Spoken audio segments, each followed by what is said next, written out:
Sven-Goran Eriksson was an absolute legend in the world of football. Considered one of the best coaches around, he had quite the footballing life.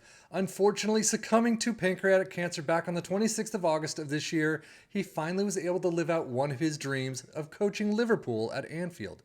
Well, today we're taking a look at a tactic, supposedly at least, based on the style of play he used with his teams. So let's just jump in and see how it worked. This one is called the Svennis 442, Svennis being Sven-Goran Eriksson, and I apologize if I am butchering that name, but the description on this basically says Svennis 442, the 442 97% win rate tactic is inspired by Sven-Goran Eriksson's Svennis style of play. Watch the video for more information. There is a video, always, check the videos out. It tells you why they go into it, why they've done it, how they created it, and how they did. So definitely you can glean a lot more information. This is taking that and just spreading it across our three teams of Liverpool and Aston Villa in the Premier League and our championship side of Ipswich Town. So it does look like that this tactic was created in memoriam to Sven-Goran Eriksson and the legend status that he has. So we're going to just dive in and see how our teams did in the Premier League and beyond. Well, unfortunately, this didn't work. Liverpool in fourth place with 80 points is not the greatest. 90 goals. It looks like they're tops, but still, there's a lot more that they could have done with this. Aston Villa in 16th, narrowly escaping relegation. 38 points, 66 goals. I mean, that goal tally for that position is pretty nice. However, it didn't work. Now, of course, when I say it didn't work, that doesn't mean that the tactic is bad. It just means that in this save, the tactic didn't work here. Something could have happened. Injuries could have happened. A loss could have led to a couple more losses and just bad morale and things like that. But in this save, it didn't work. But we're looking at FA Cup third round, unfortunately losing out in the replay to Everton of all teams, that 0-2. But they do get to the Carabao Cup final, losing out to Aston Villa 2-3. However, they do pick up a trophy in the Europa League, getting through Brighton 3-0 in the final. So overall, I mean, it's not the worst season we've seen in a lot of these tactic talks, but Premier League, fourth place, yeah, you still got Champions League next season one way or another, but 80 points is a bit low. Winners of the Europa League, runners up at the Carabao Cup, not bad, but this one, the FA Cup, really hurts. Squad-wise, goals, you get 26 for Salah, 24 for Nunez. Assist, Goretzka comes in with 13, leading it. Wow. Average rating, though, Cayman Keller in there. Pino comes in at 716, but Salah with a 714. That is insanely low. Switching over to Aston Villa, as we already know, they won the Carabao Cup final 3-2 against Liverpool. They lose out, however, in the quarterfinals of the FA Cup 1-2 against Arsenal.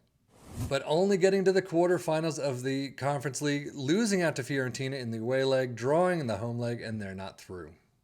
So overall, yeah, this one is pretty bad. 16th in the Premier League. They just narrowly escaped the relegation zone. That is pretty sad. I mean, by a win and a draw. That's it. But they do win the Carabao Cup, so they're coming home with the trophy. Quarterfinals of the FA Cup is not bad. Quarterfinals of the Conference League is not bad. But overall, this is definitely not a season to remember.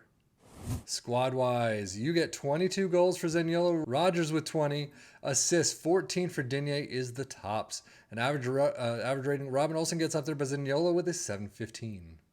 Data hub for Liverpool, you could see they tried to get to the tops. It just didn't work. They didn't push it through enough. Defensively, they had some issues. They're not at their best. It's not awful, but they've seen a lot better. 2.37 goals per game is not bad, but I guess they are in fourth. So conceded 1.11 and then 1.28 XG against. Aston Villa, on the other hand, not great attacking-wise whatsoever, and it clearly showed coming in 16th defensively, too. That was just awful right there. But only 1.74 goals per game. They are above Premier League average, though. Almost two flat, conceded 1.75 XG against. Well, Premier League stats. Yep, we got to go back here. Liverpool in fourth with 2.11 points per game. Aston Villa all the way in 16th with one flat. Ouch. But as we get to the team overview, Liverpool coming in first with 90 goals. Aston Villa actually making the list in 8th with 66, but few shots against. From now on, it's a Liverpool show. 366 in 6th. Most possession with Liverpool 53%, and most shots for Liverpool with 526. Really low. But now this one can go completely either way with Ipswich Town, right?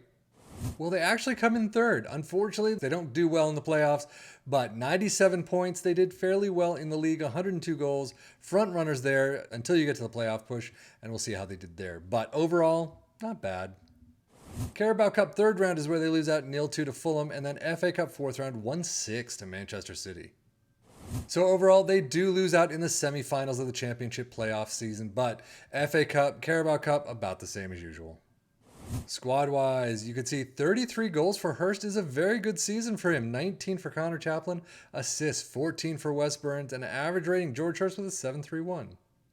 Championship stats, Ipswich coming in with 2.02 points per game. Most goals in first with 105, and that is after playoffs, so very well done there. But not as nearly as many as we've seen before, but at least they're topping the list. Most possession in eighth with 52%, most tackles won in eighth with 1014, and most shots for in fourth with 566.